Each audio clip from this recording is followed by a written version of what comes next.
Hello everyone, मेरो school प्लेटफर्ममा यहाँहरूलाई स्वागत छ। आजको यस भिडियोमा हामी चार्ज डिस्ट्रिब्युसनको बारेमा डिस्कस गर्ने छौं। अब हामीले पहिला के पढेका थियौं भन्दा चार्ज भनेको एउटा क्वान्टाइज क्वान्टिटी हो। चार्ज q भनेको जहिले पनि एउटा नम्बरको इन्टिजर मल्टिपलमा हुन्छ। अब यहाँनिर यो q भनेको मैले n टाइम्स e भनेर लेख्न सक्छु।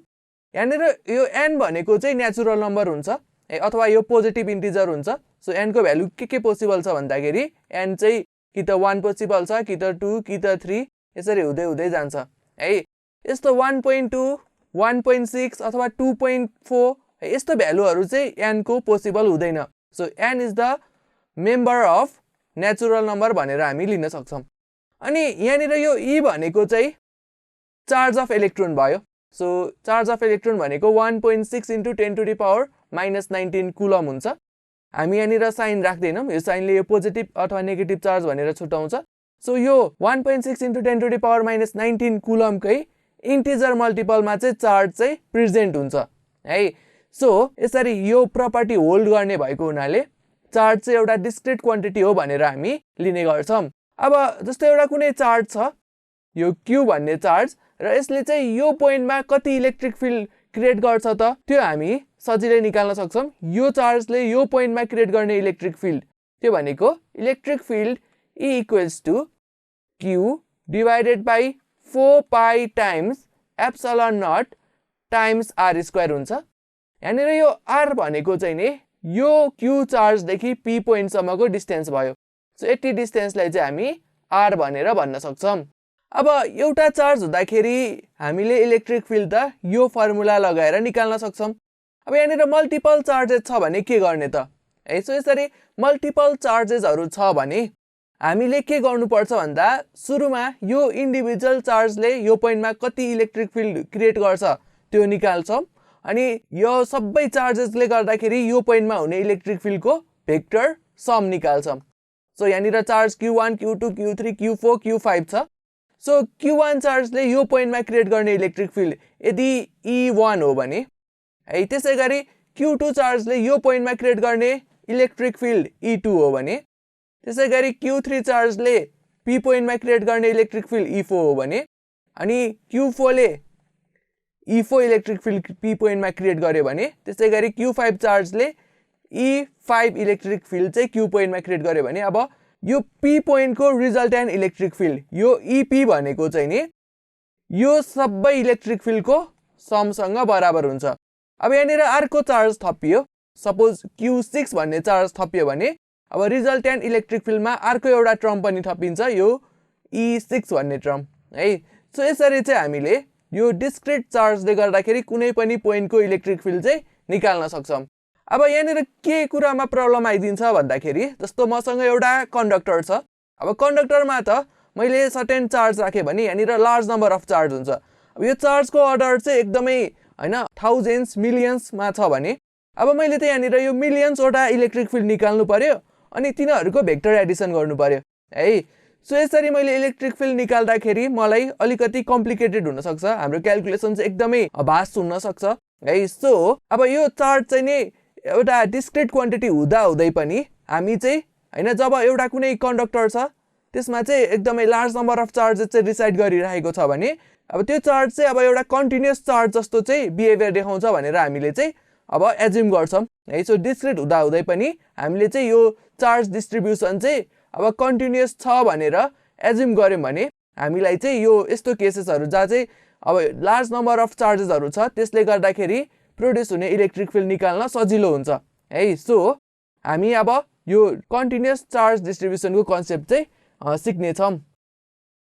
सो यहाँनिर मसँग एउटा वन डाइमेन्सनल अब्जेक्ट छ, जस्तो एउटा कन्डक्टर भयो, त्यसलाई मैले वन डाइमेन्सनल अब्जेक्टको रूपमा लिए भने अनि यहाँनिर मैले यसरी चार्ज लगेर राखे भने यहाँनिर हुने यो कन्टिन्युअस चार्ज डिस्ट्रिब्युसनलाई चाहिँ मैले लिनियर चार्ज डिस्ट्रिब्युसन भनेर भन्छौं। सो यहाँनिर यो चाहिँ के रहेछ, लिनियर चार्ज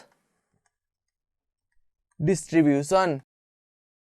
त्यसैगरी मैले यहाँनिर एउटा कुनै भोल्युम लिए, यो सोलिड अब्जेक्ट लिए र यसमा चाहिँ मैले चार्ज लगेर राखे भने अब यहाँनिर यस्तो खाले चार्ज डिस्ट्रिब्युसनलाई चाहिँ म भोल्युम चार्ज डिस्ट्रिब्युसन भनेर भन्छु। अनि त्यसैगरी मैले एउटा कुनै सरफेस लिए र यो सरफेसमा चाहिँ चार्ज लगेर डिस्ट्रिब्युट गरे भने यो चाहिँ नि सरफेस चार्ज डिस्ट्रिब्युसन हुन्छ। सो यहाँनिर यो कन्टिन्युअस चार्ज डिस्ट्रिब्युसनलाई चाहिँ मैले यसरी तीनवटा डिफ्रेन्ट क्याटेगोरीमा डिभाइड गर्न सके। एउटा लिनियर चार्ज, अर्को भनेको सरफेस चार्ज र अर्को भनेको भोल्युम चार्ज डिस्ट्रिब्युसन। अब हामी चाहिँ यो चार्ज डेन्सिटीको बारेमा डिस्कस गर्छौं। अब सुरुमा लिनियर चार्ज डेन्सिटीको बारेमा हेरौं।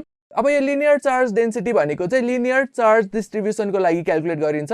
सो यहाँनिर मसँग एउटा लिनियर चार्ज डिस्ट्रिब्युसन छ भने यसको लागि यो लिनियर चार्ज डेन्सिटी भनेको के हुन्छ भन्दा linear charge density lambda equals to charge Q divided by length L. So यो युनिट लेन्थमा कति चार्ज प्रेजेन्ट छ त्यो नै लिनियर चार्ज डेन्सिटी भयो। अब यो लिनियर चार्ज डेन्सिटी मैले यसरी क्याल्कुलेट गरे, तर यहाँनिर कुनै बेला के हुन्छ भन्दाखेरि यो जुन कन्डक्टर छ अथवा यो कुनै एउटा वान डाइमेन्सनल अब्जेक्ट छ त्यसमा चाहिँ नि कुनै ठाउँमा चाहिँ चार्ज डेन्सिटी अलिकति बढी हुन्छ, कुनै ठाउँमा कम हुन्छ। जस्तै यहाँनिर हेर्ने भने यो चार्जहरू चाहिँ नजिक नजिक बसेको छ अनि यहाँनिर चाहिँ यो चार्जहरू अलि टाढा बसिरहेको छ है। अब यस्तो केसमा चाहिँ यो कन्डक्टरको अथवा यो वान डाइमेन्सनल अब्जेक्टको यो सेक्सनको चार्ज डेन्सिटी एउटा हुन्छ भने यो सेक्सनमा चार्ज डेन्सिटी फरक पनि हुन सक्छ। सो लिनियर चार्ज डिस्ट्रिब्युसनमा जहाँनिर चाहिँ चार्ज डेन्सिटी चाहिँ फरक हुन्छ यो ठाउँ पछि भने त्यस्तोलाई चाहिँ हामी नन युनिफर्म चार्ज डिस्ट्रिब्युसन भनेर भन्छौं। सो यहाँनिर यो चाहिँ युनिफर्म लिनियर चार्ज डिस्ट्रिब्युसन छ भने यो चाहिँ नन लिनियर चार्ज डिस्ट्रिब्युसन रहेको छ है। अब यो चाहिँ युनिफर्म लिनियर चार्ज डिस्ट्रिब्युसन भयो भने यो चाहिँ नि non uniform linear charge distribution भयो। सो यसरी लिनियर चार्ज डिस्ट्रिब्युसनलाई पनि हामीले दुईटा पार्टमा यसरी डिभाइड गर्न सक्दो रहेछौं। अब यो लिनियर चार्ज डेन्सिटीको अब युनिट के हुन्छ त? अब यसको युनिट हामी यहीबाट हेरेर भन्न सक्छौं। चार्जको युनिट कुलम हुन्छ अनि लेन्थको युनिट मिटर हुन्छ। सो कुलम पर मिटर भनेको चाहिँ लिनियर चार्ज डेन्सिटीको युनिट हुँदो रहेछ। अब हामी हेर्छौं सरफेस चार्ज डेन्सिटीको बारेमा।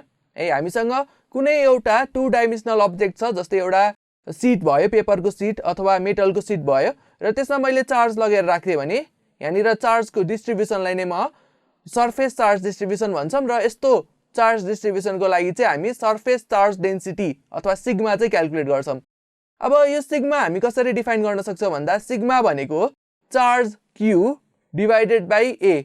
सो यहाँनिर युनिट एरियामा कति चार्ज प्रेजेन्ट छ त्यो नै के हुँदो रहेछ सरफेस चार्ज डेन्सिटी हुँदो रहेछ। अब यसको युनिट के हुन्छ त? अब यसको युनिट हुन्छ कुलम पर मिटर स्क्वायर है। अब यो सरफेस चार्ज डेन्सिटी भनेको पनि युनिफर्म पनि हुन सक्छ अथवा नन युनिफर्म पनि हुन सक्छ। जस्तै यहाँनिर हेरौं यो चार्जेस बिचको ग्याप युनिफर्म छ, तर यहाँनिर हेरौं त कुनै रिजनमा चार्जेस बिचको ग्याप चाहिँ बढी छ, कुनै ठाउँमा चाहिँ कम छ। सो यस्तो बेलामा चाहिँ यो के हुँदो रहेछ non uniform surface charge distribution हुँदो रहेछ। र यहाँनिर हैन यो युनिफर्म सेपरेसन भएको बेलामा चाहिँ नि अथवा यो सिटको जुनसुकै पोजिसनमा पनि अथवा जुनसुकै लोकेसनमा पनि यो सरफेस चार्ज डेन्सिटी सेम छ भने यस्तो खाले हैन सरफेस चार्ज डिस्ट्रिब्युसनलाई हामी युनिफर्म सरफेस चार्ज डिस्ट्रिब्युसन भनेर भन्ने गर्छौं। अनि त्यसैगरी हामी भोल्युम चार्ज डेन्सिटी रोलाई पनि डिफाइन गर्न सक्छौं। अब जस्तो मसँग एउटा सोलिड अब्जेक्ट छ अनि यसमा मैले चार्ज लगेर राखे भने यो चाहिँ भोल्युम चार्ज डिस्ट्रिब्युसन हुन्छ र युनिट भोल्युममा कति चार्ज छ त्यो नै हाम्रो भोल्युम चार्ज डेन्सिटी हुन्छ। So volume charge density rho भनेको चार्ज पर युनिट भोल्युम हुन्छ। अब यो भोल्युम चार्ज डेन्सिटीको युनिट के हुन्छ त? यहाँनिर चार्ज डिवाइडेड बाइ भोल्युम छ। अब चार्जको युनिट भनेको कुलम हो अनि भोल्युमको युनिट भनेको मिटर क्युब हो है। So coulomb divided by metre cube है, यो भनेको चाहिँ नि भोल्युम चार्ज डेन्सिटी रोको युनिट हुन्छ। अब यो भोल्युम चार्ज डेन्सिटी भनेको पनि है कुनै रिजनमा बढी हुन सक्छ, कुनै रिजनमा कम हुन सक्छ है। सो एउटा कुनै भोल्युम छ र त्यो भोल्युम भरिमा है यो चार्ज डेन्सिटी चाहिँ ठाउँ पछि फरक छ भने त्यस्तो खाले यो भोल्युम चार्ज डिस्ट्रिब्युसनलाई हामी non uniform volume charge distribution भनेर भन्न सक्छौं। सो यसरी हामीले तीन प्रकारको चार्ज डिस्ट्रिब्युसन पढ्यौं र तीन प्रकारको चार्ज डेन्सिटीको बारेमा डिस्कस गर्यौं। अब यो चार्ज डिस्ट्रिब्युसनको बारेमा हामीले किन पढ्छौं त भनेर यो एप्लिकेसनबाट हामी बुझ्न सक्छौं। जस्तै मसँग एउटा स्ट्रेट कन्डक्टर छ अनि यसमा मैले चार्ज लगेर राखेँ है। अब यहाँनिर त एकदमै धेरै मिलियन्स अफ चार्ज हुन्छ। अब यो मिलियन्स अफ चार्जले गर्दाखेरि यो पी पोइन्टको इलेक्ट्रिक फिल्ड मैले निकाल्नु छ भने मैले यहाँनिर सुरुमा के गर्नु पर्यो भन्दा यो मिलियन्स अफ चार्जले गर्दाखेरि यो पोइन्टमा कति इलेक्ट्रिक फिल्ड हुन्छ त्यो निकाल्नु पर्यो र त्यो मिलियन्स अफ इलेक्ट्रिक फिल्डलाई चाहिँ मैले भेक्टर एडिसन गरेर बल्ल यो पी पोइन्टको चाहिँ इलेक्ट्रिक फिल्ड क्याल्कुलेट गर्न सक्छु है। सो यहाँनिर मैले यसरी चार्ज चाहिँ डिस्क्रिट भएर बस्छ भनेर एज्युम गरेँ भने क्याल्कुलेसन चाहिँ एकदमै डिफिकल्ट हुँदो रहेछ। सो म के गर्छु भन्दाखेरि यो चार्ज चाहिँ यो कन्डक्टरमा युनिफर्मली डिस्ट्रिब्युट हुन्छ भनेर एज्युम गर्छौँ।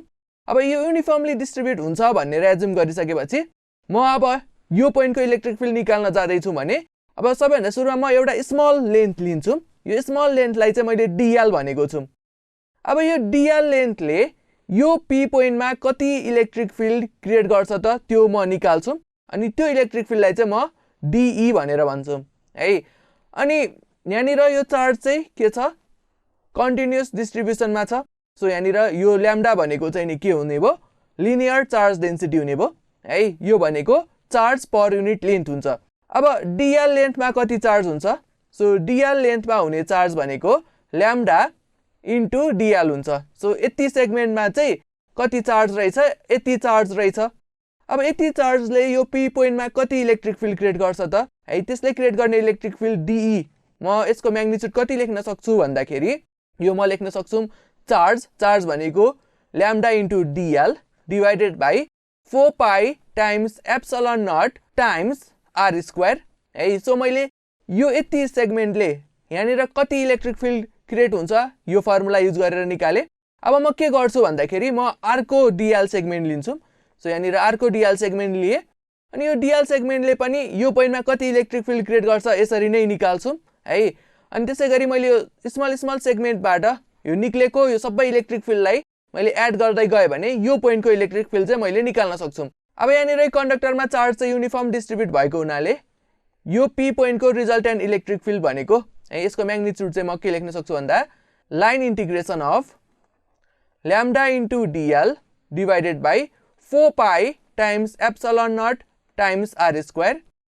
अब यो कन्डक्टरको यो मिड पोइन्ट हो भने यो मिड पोइन्टदेखि यहाँसम्मको डिस्टेन्स जेड छ अनि यहाँदेखि यहाँसम्मको लेन्थ यो एन्डदेखि यहाँसम्मको लेन्थ एल छ भने यहाँनिर यो इन्टिग्रेसनको लिमिट के हुने भयो यहाँनिर यो माइनस एलदेखि एलसम्म हुने भयो है माइनस एलदेखि एल अनि त्यसपछि lambda times DL divided by 4 pi times epsilon naught times. अब यो आर स्क्वायरलाई म कसरी लेख्न सक्छौँ त अब यो राइट एङ्गल ट्रायङ्गलमा हामीले पाइथागोरस थ्योरम युज गर्यौँ भने यो आर स्क्वायर हुन्छ x square plus Z square है। सो हामीले अब यसरी यो पी पोइन्टको इलेक्ट्रिक फिल्ड चाहिँ क्याल्कुलेट गर्न सक्दो रहेछौँ। ल यति पढेपछि यो भिडियो यहीँ कम्प्लिट हुन्छ।